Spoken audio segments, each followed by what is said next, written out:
Hi there. Today's book is called How COVID Stole Christmas by Natalie Palmer, illustrated by Shindy Pingle.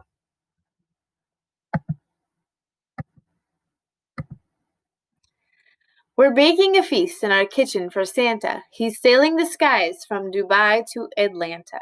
We know he'll be hungry for cookies and treats, like gumdrops and cake pops and glass candy sweets.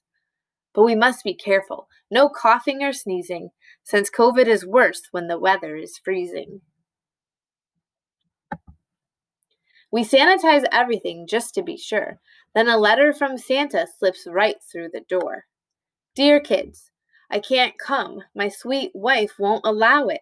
I'm old and high risk. There is no doubt about it.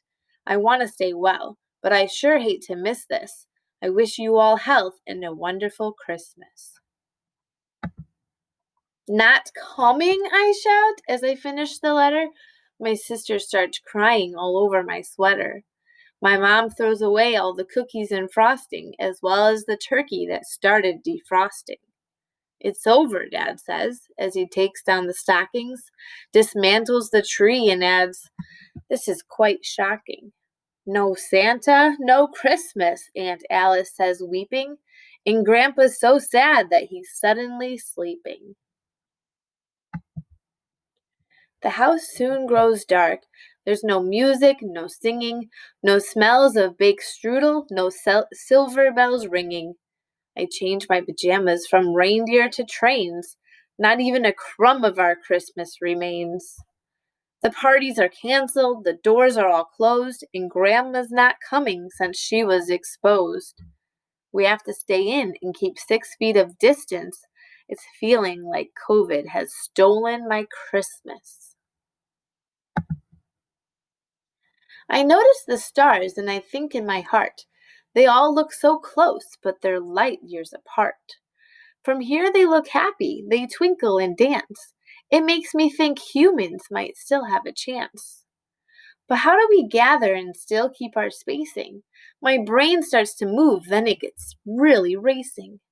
I sneak down the stairs and I open the oven, and I throw in some cookies. There's 2 or 3 dozen. I put up stockings and a tree in a flash, then pull that thawed turkey right out of the trash. My sister wakes up and she dries her last tear, then turns on some carols and our whole street can hear. Outside of our windows, the neighbors are looking to see what we're doing, and we've been cooking. We load up the fixings and head out the door, but now no one's sleeping, not even a snore. We run down the street through the whole neighborhood. The people are peeking, not sure if they should. Come see, I shout out, but they all seem befuddled. It looks like they want to, but still they are troubled. We have to stay distant, one brave soul admits. No meeting with others, no Christmas visits. But that's not the rule, I say with a smile. We all need each other to make life worthwhile. Just look at the stars. Even they understand that having a party outside isn't banned.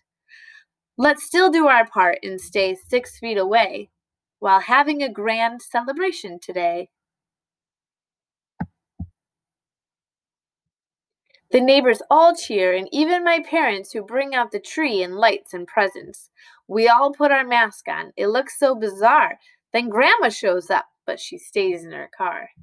We all share our gifts and stories and stockings. We eat up the turkey and strudel and toppings. We want to hold hands and give hugs and embrace, but settle for fist bumps and keeping some space. Right then, there's a noise from way up in the tree. It's Santa, I shout, and they all look to see. You thought I was gone, a laugh filled his cheeks. My note was a test, I've planned it for weeks. I wanted to see what you'd all do without me. I'm pleased to find out that you chose this correctly. You need each other, you got that part right, but also the baby we honor tonight. He'll help us get through this if we turn to him. He gives us each other when life gets too grim. Now Santa sticks back sits back with his own cup of cider and happily watches the dark night grow brighter. We light all our candles in honor of him and sing of his birth till the fire grows dim. Then dancing and caroling fill up the night until we are warmed by the sun's rising light. Then Santa takes off with his reindeer and sled, but even from there we could hear what he said.